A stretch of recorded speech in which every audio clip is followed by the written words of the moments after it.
Alhamdulillah, kita bersyukur kepada Allah Subhanahu wa taala dengan rahmat dan rahmat-Nya kita kembali dalam majlis yang diberkati oleh Allah Subhanahu wa taala. Mudah-mudahan Allah Subhanahu wa taala menjadikan kita rahmat dan mendapat keberkatan dari Allah Subhanahu wa taala. Kita berada pada muka surat 138. Kita masih lagi membicarakan tentang hukum sah, iaitu berhenti seketika di dalam sembahyang oleh imam. Kerana kita manusia membicarakan tentang adab imam dalam solat. Qala musannif rahimahullahu ta'ala wa nafa'ana Allah bi'ulumi fi darain. Apakah yang dilakukan oleh imam ketika mana berhenti seketika, iaitu sakta? Kalau maknanya ketika mana dia berhenti, dia baca wal-dhalin amin, dia sakta itu. Ataupun ketika mana lepas daripada takbiratul ihram Allahu akbar, dia sunat berhenti. Apa yang nak dibaca? Menjawab soalan ini saya merujuk kepada kata-kata pengarang Al-Majmu', iaitu Az-Zarkashi berkata bahawa di dalam kitab A'mali disunatkan kepada imam untuk berdoa dalam tempoh sakta. Jadi kalau kita di antara takbiratul ihram dengan Fatihah, kalau sakta dekat situ dah ada doa iftitah. Nah, kita baca doa iftitah sama ada panjang atau pendek. Allahu akbar.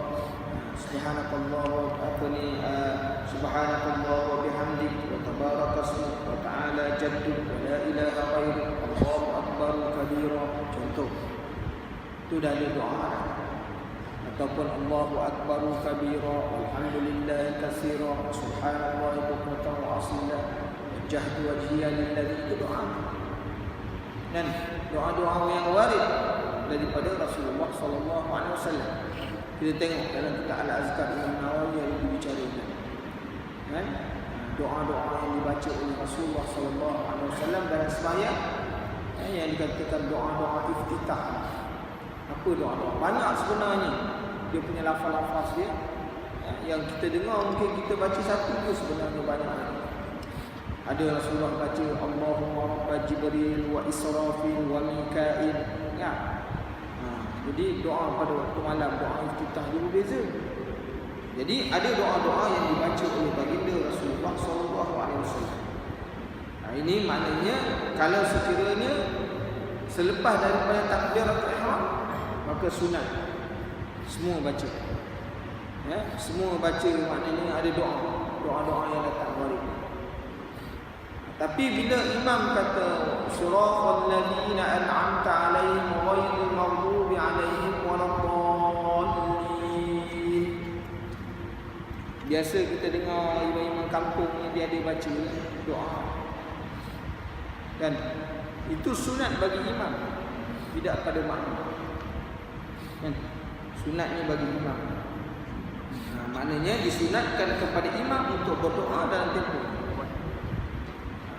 Kan kalau orang cuma imam dulu tu dia ada. Jadi pun kita pun tak mengamalkan, kan? Minta jauh daripada api neraka, kan? Jadi ada doa-doa yang diamalkan. Tapi makmum tidak disunatkan. Khusus bagi imam. Dalam tempoh sakit, dalam tempoh berhenti dia. Jadi itu yang dilakukan oleh imam. Kemudian teguran ketika mana bacaan Al-Fatihah makmum. Makmum tengah baca Fatihah, imam dia baca dalam sembahyang, dia terlupa ataupun tersalah baca. Ayat yang dibaca itu tersalah. Illal ladzina amanu wa amilus solihat wa tawassaw bil haqq wa tawassaw bis sabr. Dia baca surah Tin, dia masuk surah lain. Dia. Ya illal ladzina amanu wa amilus solihat falahum ajrun ghairu mamnun. Dia baca surah Tin. Dia mula wat-tin waz-zaitun. Bila dia baca illal ladzina amanu wa amilus solihat, masuk surah lain pula. Imam tengah baca Ar-Rahmanir Rahim. Macam mana? Hukum tu macam mana? Yang nak dilakukan oleh makmum ketika mana imam ni salah masuk landasan. Kan? Baca surah Tin, akhir surah Wal Asri. 2 surah sekali baca. Tapi ambil depan, ujung ekor lain. Kan? Kepalanya lembu, ekornya kucing. Tak jadi. Dia tahu lagi tu. Jadi ketika imam dia tengah membaca surah, makmum tengah baca Fatihah, imam salah, maka bagaimana? Jika imam tidak berhenti seketika selepas membaca Al-Fatihah, lalu terus membaca surah dan tiba-tiba dia berhenti kerana terlupa, maka menjadi tanggungjawab ke atas orang yang berada di belakangnya untuk melakukan Fatih ataupun talqin kepada bacaannya. Jadi tanggungjawab orang belakang. Sebab orang yang nak duduk belakang imam ni kena berhati-hati. Kan? Imam sesat dia diam. Yang masalahnya imam sesat dia hantar lagi sesat. Itu lagi masalah. Dia hantar lagi jauh Pak Imam tu. Pak Imam ni jauh ni dah Yasin dah masuk ni. Tak. Jadi maknanya tuan-tuan, orang yang duduk belakang imam tu sebabnya orang-orang yang dipilih. Bilal. Dan orang yang tahu tentang hukum fiqh. Orang yang hafal Quran. Itu sebabnya, sebab apa tujuannya tu? Sekiranya imam terlupa atau dia maknanya dia tersangkut dalam bacaan atau terlupa dari perbuatan rukun fi'li atau rukun qauli, maka orang inilah yang akan menjadi fatih atau munabih kepada imam. Itu sebab tu. Duduk belakang ni mesti orang yang kemas-kemas, bukan kemas pakai baju. Kemas dia ada ilmu. Kan? Tapi oleh kerana imam dengan makmum serupa, tak apalah, okey kan. Jadi itu kena ingat tuan-tuan, muslimin dan muslimat yang dirahmati Allah. Sebabnya kalau kita tengok kan, kalau hari Jumaat tu, kalau di Masjidil Haram yang duduk tu semua yang pakai yang merah. Dia punya apa tu, imamah dia tu semua yang kerudung merah. Itu semua syekh-syekh kabir tu. Kat situ dekat 30 orang yang duduk. Ini yang duduk belakang kita ni yang pakai tracksuit. Kan? Kalau kita sesat dia. Sebab dia khusus kan? Bukan masalah tak bagi. Dia kata aku datang awal nak duduk belakang imam, bagilah can. Ini bukan masalah can tak can. Ni kalau imam salah macam mana nak buat? Adakah kita orang yang tahu untuk membetulkan imam, nak menegur imam? Itu persoalan dia. Bukan salah nak duduk, tak salah. Nak jadi imam pun tak salah. Nak minta ganti, Pak Imam hari ni nak ganti yang kau boleh? Boleh, tak ada hal. Saya boleh bagi lalu. Nak naik khutbah boleh. Adakah kita mengetahui itu masalah? Itu sebabnya bila orang lain, bila ada majlis-majlis resmi, contohnya hari guru, hari tentera, hari polis, hari bomba, kan, nak suruh orang ni naik baca khutbah, dia minta baca khutbah, kita pun serius. Adakah orang-orang ini ialah orang yang ahli? Ni kena naik orang yang ahli, buat-buat dia pensan ke atas tu. Siapa yang nak ganti dia? Pak Imam semua tidur waktu dia baca khutbah. Yang mana ni? Jangan main tuan-tuan. Nak ganti dia tu, nak sambung ke, nak baca balik ke? Imam semua tidur, makmum lagi hanyut. Dah imam tidur, makmum lagi hanyut. Masalah nak mengganti. Istikhlaf ketika mana dia jatuh atau dia terbatal, nak ganti itu macam mana? Istikhlaf ketika mana imam tu dia batal, nak ganti macam mana? Perlu kepada tak ilmu, tak boleh. Itu sebab yang duduk-duduk belakang ni diperingat. Tapi jangan sampai kosong pula kat situ. Dia kata Pak Imam dah peringatkan jangan duduk belakang dia, semua kosong. Dia tak boleh lah. Nak kena menuntut ilmu, tuan-tuan. Muslimin dan muslimat yang dirahmati Allah. Jadi kena gitu. Walaupun pada waktu itu makmum dia tengah baca Fatihah, dia boleh memberhentikan Fatihah dia untuk menegur imam dia, membetulkan imam dia. Maka adakah hukum batal sembahyang? Tak batal. Tidak membatal. Okey, soalan. Sekiranya pada masa itu makmum sedang sibuk membaca Fatihah, mana dia tengah masyghul membaca Fatihah, kan? Adakah teguran yang dilakukan kepada imam akan menyebabkan bacaan surah Fatihah itu untuk dirinya terputus, iaitu tidak mualat dan wajib mengulanginya daripada awal surah, atau dia tidak perlu mengulanginya lagi kerana dia masih belum memutuskan mualat surah Al-Fatihah? Satu persoalan. Yang kita tegur imam, kita tengah baca Fatihah, kan? Alhamdulillahirabbil alamin arrahmanir rahim. Kita semalam baca surah apa ni? Surah Shaf. Kita baca surah Shaf jadi sangkut. Makmum tengah baca Fatihah. Dia menegur pada waktu itu. Ada suara yang menegur. Jadi macam mana dia menegur? Adakah maknanya dengan dia menegur untuk memutuskan mualat Fatihah? Bila putus mualat, perlukah dia ulang daripada Alhamdulillah balik ataupun dia terus sambung dia? Itu persoalan dia sekarang. Bila tuan-tuan jadi imam, tak. Untuk menjawab soalan ini, saya merujuk kepada kata-kata pengarang kitab Fiqh Islami wal Adillah. Jika bacaan Al-Fatihah tersebut islami dengan bacaan zikir, seperti ucapan tahmid ketika mana bersin, maka putus mualat. Makna orang kalau bersin dia boleh baca Alhamdulillah. Adakah Alhamdulillah itu batas sembahyang? Tak batal. Yang batal yarhamkallah. Yang makmum jawab yarhamkallah. Yang sebelah jawab yahdinukumullah. Batal semua. Bila orang bersin, dia boleh maknanya menjawab Alhamdulillah. Okey, tahmid sebagai satu zikir. Tetapi kalau ketika mana dia baca Fatihah, dia baca tadi Ar-Rahmanir Rahim, dia bersin, dia Alhamdulillah, maka itu memutuskan mualat, dia termasuk zikir. Maka dia kena ulang balik Alhamdulillahirabbil alamin, Bismillahirrahmanirrahim sampai habis.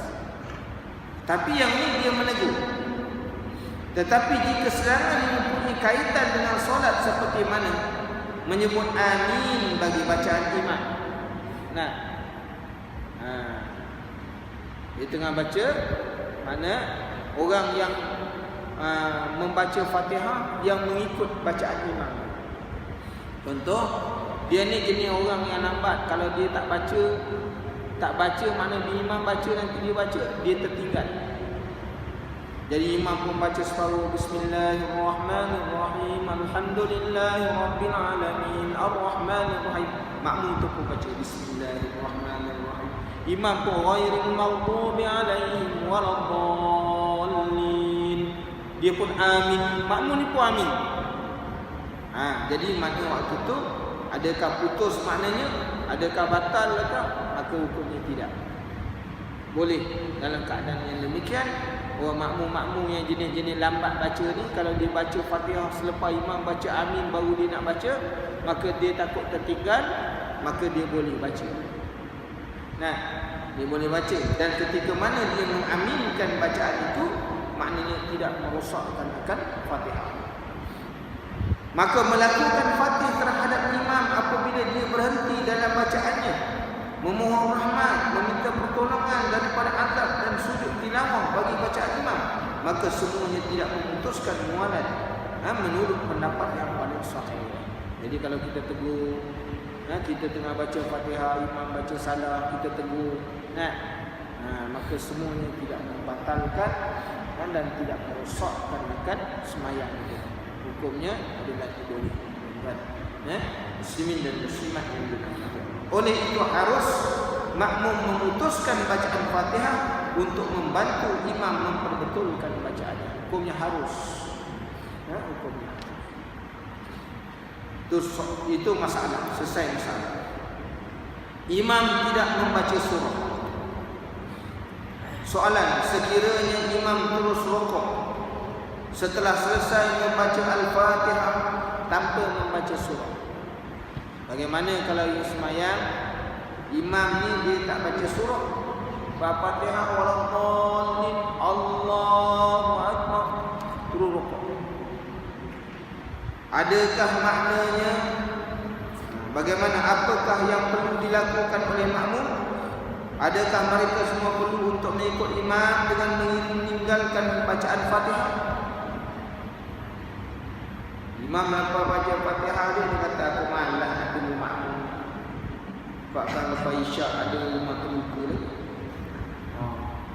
Baca Fatihah kan? Baru baca terus rokok, nasib kau lah makmum. Kau boleh kejar, tak boleh kejar, itu kau rasa kau lah. Ni jadi imam kan? Jadi macam mana kalau berlaku yang demikian, tuan-tuan? Kan? Berlaku yang demikian. Pengarang kitab Al-Hawi Al-Fatwa menyebutkan bahawa Al-Muhib At-Tabari meletakkan masalah ini sama dengan masalah sekiranya makmum terlupa membaca Fatihah sehingga imam rukuk, adakah pendapat ini boleh diguna pakai atau tidak? Maka dikata ya, pendapat beliau ada benar. Maka makmum yang terlupa untuk membaca Al-Fatihah sehingga imam rukuk terbahagi kepada dua pendapat. Ini kalau sekiranya makmum dia terlupa membaca Fatihah sehingga imam rukuk. Yang perlu kita tengok ni ialah masalah. Kalau sekiranya makmum dia terlupa membaca Fatihah sehingga maknanya imam rukuk, pendapat yang paling sahih, maka makmum dibenarkan melewatkan daripada imamnya untuk membaca Al-Fatihah dan mendapat keuzuran untuk tertinggal sebanyak 3 rukun yang panjang. Jadi dalam masalah ni, dalam masalah imam dia baca Fatihah kemudian dia rukuk, maka pengarang ni dia mengambil pendapat hukum seperti makmum yang terlupa membaca Fatihah sehingga imam rukuk. Macam mana? Itu. Jadi pendapat yang paling sahih dikatakan bahawa makmum dibenarkan tertinggal dengan 3 rukun. Mana rukuk, i'tidal, sujud. Maka makmum dibenarkan untuk baca Fatihah walaupun dia terlewat. Ada? Lewat tak sengaja tak boleh. Tapi yang ni ada sebab, maka dia diizinkan. Kerana mereka termasuk di dalam orang yang keuzuran. Orang yang dikata keuzuran, maka dibenarkan untuk terlewat 3 rukun. Kalau kita tak boleh tuan-tuan. Kalau kita ni semayang muafiq dengan imam, imam kita sempat imam angkat takbir, kita baca takbir, kita angkat takbir, kita baca Fatihah, kita lambat baca Fatihah, imam dah rokok, kita baca Fatihah lagi, imam i'tidal, kita baca Fatihah lagi, dah dua. Imam turun tu, kita masih lagi tak berpindah rukun, batas semayang. Itu sebab kita tahu. Sebab kita ni bukan dikira orang yang khusyuk. Bukan dengan sebab kau khusyuk. Itu sebabnya jangan orang bila semayang ni dia sengaja baca lambat-lambat. Baca lambat-lambat. Sengaja rokok lambat, rokok lama-lama. Tidak lama-lama, sujud lama-lama. Tertinggal tu boleh kerana tidak diberi kemaafan. Kerana sengaja. Itu sebabnya fakabbar imam, fakabbar makmum. Bila imam takbir dia Allahu Akbar, makmum kata Allah. Bila imam rokok, makmum kena rokok. Tak boleh sengaja. Kerana ketika imam dah bagi salam, dia rokok, dia sujud lagi, batal semayang. Kerana apa? Dengan sengaja. Batal. Ini kita hati-hati tuan-tuan, kita semayang. Ini sebab semayang kena ilmu. Walaupun kita semayang dah berpuluh-puluh tahun, semayang kena ilmu. Yang kedua, pendapat yang kedua, makmum perlu rokok bersama imam kerana bersepakatan dengan pergerakan bersamanya. Kemudian dia dikehendaki untuk menambah satu rakaat lagi selepas imam memberi salam. Jadi kalau sekiranya makmum imam tadi rokok, sedangkan makmum belum membaca Fatihah, sedangkan hukum Fatihah dia semayang muafiq dengan imam. Imam terus rokok. Pendapat pertama mengatakan bahawa boleh tertinggal, diharuskan tertinggal 3 rukun. Maka pendapat yang kedua mengatakan bahawa hendaklah perbuatan makmum itu muafiq dengan perbuatan imam. Mana imam makmum meninggalkan Fatihah. Mana bila imam rokok dia meninggalkan Fatihah. Kerana mesti mengikut pergerakan imam. Nanti apabila imam memberi salam, hendaklah dia menambah serakaat lagi. Kerana apa? Kerana rakaat yang dia tadi bersama dengan imam tadi tidak dapat membaca Fatihah. Ini pendapat yang kedua.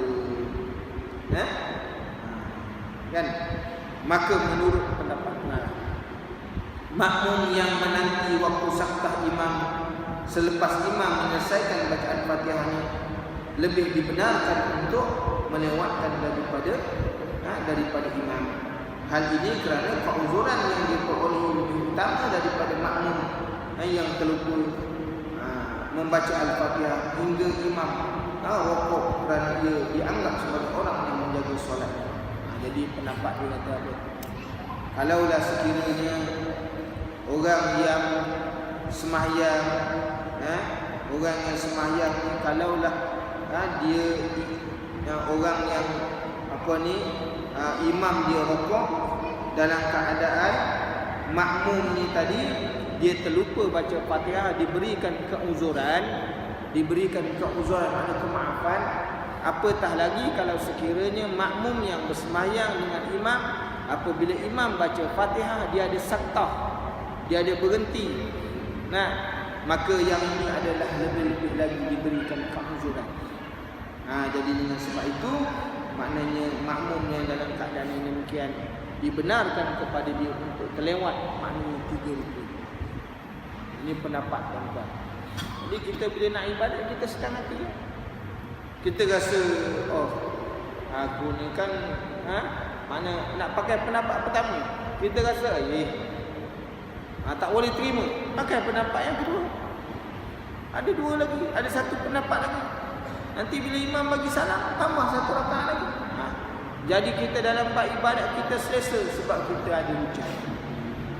Itu penting. Itu penting untuk ilmu. Kalau bila kita ibadat nak memudahkan segala masalah timbul, kita ada benda yang kita nak pegang. Jadi macam tahu macam mana nak buat. Jadi kita rasa selesa lah ibadat. Kan? Kita rasa selesa. Okey. Berbeza dengan makmum yang terlupa tadi. Dia pula dianggap orang yang cuai. Maka dalam permasalahan ini makmum disunatkan untuk membaca Fatihah sampai imam menyelesaikannya. Oleh itu pendapat paling sahih di atas tetap digunakan oleh makmum, dibenarkan untuk lewat sampai 3 rukun. Jadi seperti mana yang kita telah ulas yang kita sebut. Selesai satu masalah ini.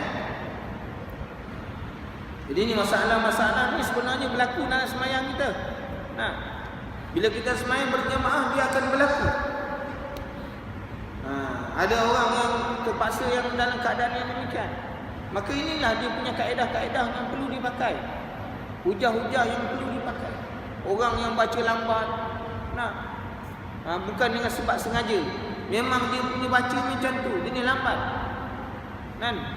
Bagaimana kalau dia tertinggal 3 rukun, imam dah rokok, imam dah i'tidal, imam dah sujud, orang ni diberi maknanya keuzuran sebab dia punya bacaan memang macam tu.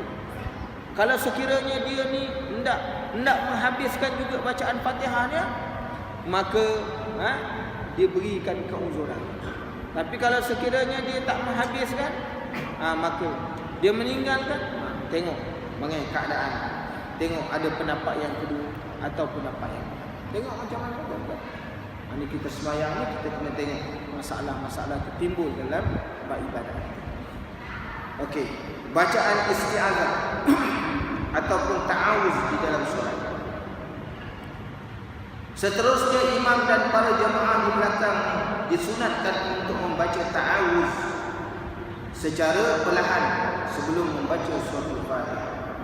Sama ada makmum ataupun imam, bila nak sembahyang, dia nak baca Fatihah, maka disunatkan kepada dia membaca maknanya a'udzubillahi minasyaitonirrajim secara sir. Pada sembahyang sir, sembahyang yang perlahan, sembahyang jahar pun, maka a'udzubillah pun dia kena baca perlahan. Tak kira dia tu imam ke ataupun makmum, sunat. Hukum sunat untuk dibaca. Okey. Maka dikatakan mengenai perkara ini Imam Nawawi di dalam kitab Al-Azkar. Atau kitab Azkar ni bukan setakat dia ada himpunan zikir-zikir je. Kerana dalam kitab Azkar ni Imam Nawawi menyusun kitab dia itu, dia maknanya zikir, kitab yang ada dalamnya himpunan zikir dan dimasukkan dia maknanya dalam bab ibadat. Ada bab solat, ada bab puasa. Apa zikir-zikir yang dibaca dalam solat, ketika mana takbiratul ihram, itu semua dimasukkan. Seolah-olah zikir, himpunan zikir dalam bab ibadat, dalam bab fiqh. Jadi kita kena rujuk dalam kitab Al-Azkar. Tuan-tuan dah habis dah mengaji kitab Al-Azkar Imam Nawawi, dah khatam dah. Maknanya tuan guru pun dah bagikan maknanya ijazah dah. Tuan-tuan nak mengajar pun dah boleh, kan? Sebab kitab tu Datuk Abdul Rahim dah bagi ijazah kepada tuan-tuan. Tuan-tuan nak buka kitab tu, nak mengajar pun dah boleh dah. Tapi kitab tu dah simpan, tak tahu mana dah pergi tu, kan? Tengok balik, cari kitab tu balik, buka. Kitab tu besar tuan-tuan, salah satu daripada karangan Imam Nawawi, kitab-kitab yang terbesar selain daripada Riyadhus Shalihin. Maka kitab Al-Azkar dibaca di seluruh dunia dan diterjemah dalam berbagai-bagai bahasa. Tuan mengaji kat sini semua kitab besar-besar. Orang Melaka itu, kitab besar-besar, kan? Hebat-hebat ni ulama belakang ni. Depan ni semua ulama-ulama belakang. Mengaji kitab Riyadhus Shalihin. Tu kalau Riyadhus Shalihin tuan-tuan, orang mengaji pondok yang duduk di Masjidil Haram tu baca. Jadi tuan-tuan tak pergi Masjidil Haram, tuan-tuan kehebat kan? Sama macam ulama kat sana. Habis pula tu khatam, tinggal tak hafal dia. Orang main tuan-tuan, orang Malaysia ni hebat-hebat kan? Ngaji kitab Masya Allah semua kabar belakang. Jadi kata Imam Nawawi dalam kitab Al-Azkar telah berkata, ketahuilah bahawa membaca ta'awuz selepas daripada doa iftitah adalah sunat. Sunat. Sama ada kita semayang seorang diri, semayang berjamaah ke? Jangan lupa baca a'udzubillah. Kan? A'udzubillah minasyaitanir. Baru baca bismillahirrahmanirrahim pada semayang. Kalau semayang yang sir, baca a'udzubillah minasyaitanir. Bismillahirrahmanirrahim. Sekadar dengar boleh terima. Dah. Sunat. Tapi kita tak baca. Sebab nak cepat. Semayang nak cepat. Buat ibadat nak cepat. Makan pula boleh nasihatkan. Makan dia lambat-lambat sikit kan tercekik. Boleh pula lambat. Nak. Kalau semayang cepat sikit ni, sekarang tertinggal bas. Oh semayang. Takut tertinggal bas. Nak. Allah. Tak kena cara. Tak kena cara. Jadi kita tahu baca doa, membaca a'udzubillah ni disepakati oleh ulama dan dikira sebagai pembuka pada membaca Al-Quran, kerana firman Allah Taala, fa idza qara'tal Quran fasta'iz billah minasyaitonir rajim. Apabila engkau membaca Al-Quran, maka mohonlah perlindungan dengan Allah daripada syaitan yang direjam. Apa maksud direjam? Maksudnya yang terusir. Yang direjam ni maksudnya syaitan yang terusir. Mana kita baca a'udzubillahi minasyaitonir rajim dengan tujuan supaya dia terusir daripada sembahyang kita. Bila kita sembahyang jangan terganggu dengan gangguan. Nah, kalau kita bila dia diganggu macam-macam, Allahu Akbar. Malah ni ada satu lagi rumah terbuka. Tadi dah dulu. Sama-sama Fatihah. Isyak ni belum lagi. Terganggu. Jadi kita baca a'udzubillahi minasyaitonir rajim dengan tujuan tu nak usir. Maknanya bisikan-bisikan syaitan daripada sembahyang. Nah, itu disuruh kita. Allah Taala yang perintah kepada kita baca Al-Quran. Maksud ayat ini di sisi jumhur ulama, apabila engkau tak menggunakan bacaan, maka pohonlah perlindungan dengan Allah Subhanahu wa Ta'ala. Ketahuilah juga bahawa lafaz yang terpilih untuk ta'awuz ini, untuk baca a'udzubillah, isti'azah ini ialah a'udzubillahi minasyaitonir. Ini adalah maknanya lafaz yang terpilih. Yang terpilih maksudnya kebanyakan manusia baca. Bila dia baca Quran, dia akan baca a'udzubillahi minasyaitonir. Ini adalah pendapat ini. Adapun pendapat turut mengatakan bahawa ia dibaca dengan a'udzubillahi samii'il 'aliim minasyaitonir rajim. Ada juga begitu lafaz ta'awuz atau lafaz isti'azah ni dibaca dengan a'udzubillahi samii'il 'aliim minasyaitonir rajim. Boleh. Baca dalam sembahyang batal tak? Tak batal. Kerana itu juga lafaz isti'azah ataupun lafaz ta'awuz, lafaz minta lindung dengan Allah, itu juga sama. Tapi lafaz a'udzubillahi minasyaitonir rajim ni adalah lafaz yang makruf, yang dah biasa orang kenal. Dan kalau kita baca ni a'udzubillahi samii'il 'aliim ni, orang rasa pelik pula orang. Sebab apa? Jarang dibaca. Sedangkan lafaz tu boleh, tapi jarang dibaca. Dah. Maka lafaz kedua ini dibenarkan, tetapi bacaan yang masyhur lagi terpilih ialah lafaz yang pertama. Ini lafaz yang banyak orang pakai. Lafaz yang banyak orang gunakan, a'udzubillahi minasyaitonir rajim. Mana itu lafaz isti'azah ataupun lafaz ta'awuz. Kalau orang sebut isti'azah, baca isti'azah a'udzubillah. Baca ta'awuz, a'udzubillah juga. Itu semua. Jangan jadi keliru tuan-tuan. Nah, baca bismillah, bismillahirrahmanirrahim. Baca basmalah, bismillahirrahmanirrahim. Nama tu juga. Nama tu dia sebut singkatan, tapi sebutan dia sama. Kan? Manakala dalil yang menunjukkan penggunaan kedua-dua lafaz ini seperti mana sabda Rasulullah sallallahu alaihi wasallam an Sulaiman bin Surad radhiyallahu anhu qala istabba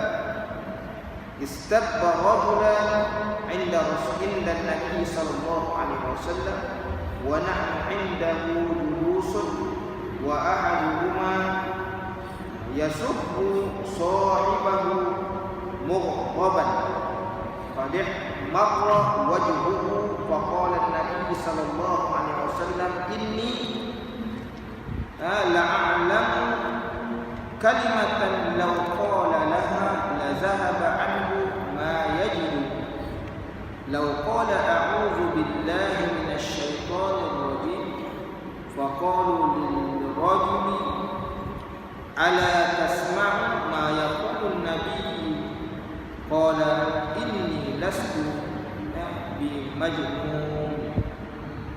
Jadi daripada Sulaiman bin Surad radhiyallahu anhu, beliau berkata, dua orang lelaki saling mencaci sesama mereka di depan Nabi sallallahu alaihi wasallam dalam keadaan kami sedang duduk di sisi baginda. Hadis ini diriwayatkan oleh Sulaiman bin Surad. Satu hari ketika mana dia duduk dengan Rasulullah sallallahu alaihi wasallam, ada dua orang lelaki berkelahi di depan Rasulullah sallallahu alaihi wasallam. Dia berkelahi dan mencaci-caci di depan baginda Rasulullah sallallahu alaihi wasallam. Salah seorang daripada keduanya telah mencerca seorang lagi dengan perasaan marah dan warna mukanya ditukar menjadi merah pada. Kalau orang marah gitu dah, kan?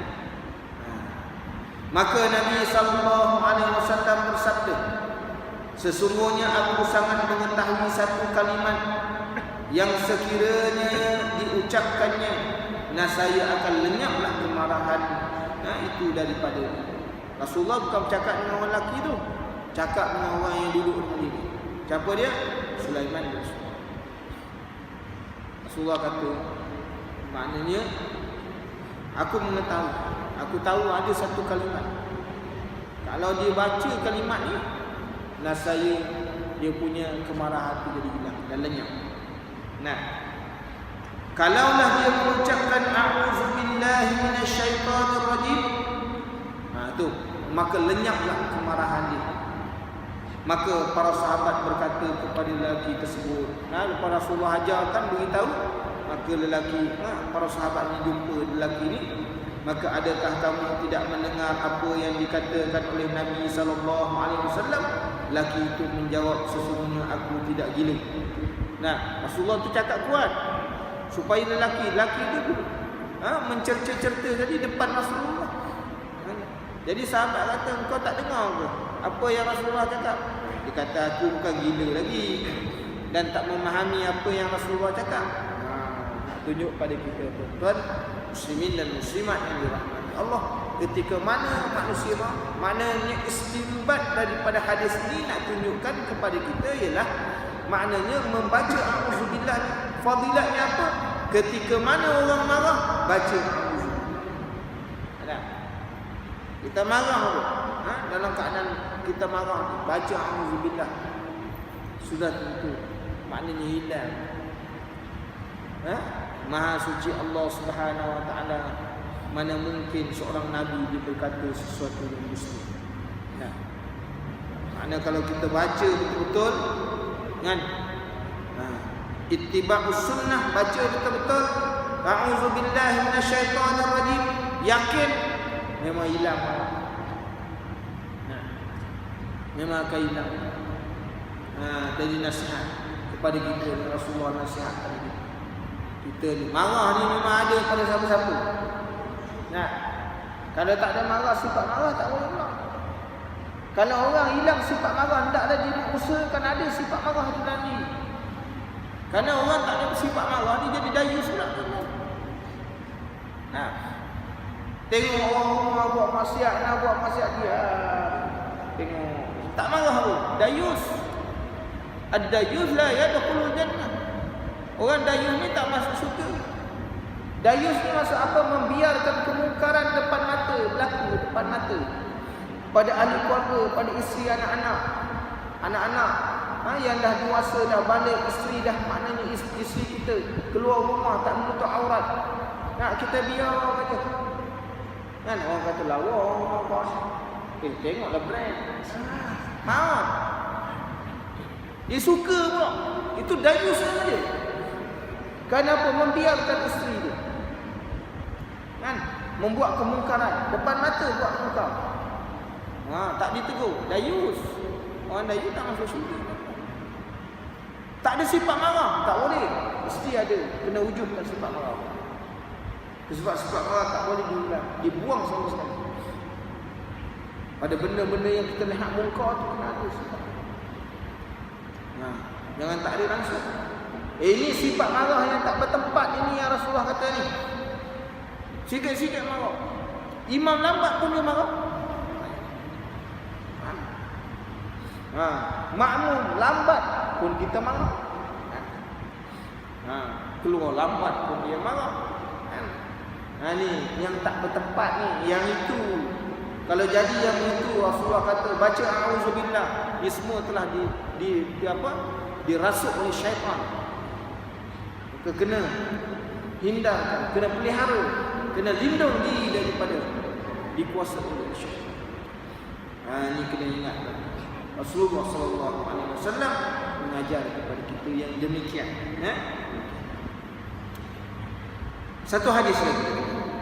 An Abi Sa'id Al-Khudri qala kana Rasulullah sallallahu alaihi wasallam idza qama ila as-salati bil-lail kabbara thumma yaqulu subhanakallahumma wa bihamdik wa tabaraka ismuk wa ta'ala jadduk wa la ilaha ghairuk summa yaqulu Allahu akbar kabira summa yaqulu a'udzu billahi as-sami'il 'alim minasyaitonir rajim min hamazihi wa nafthihi wa nafsihi.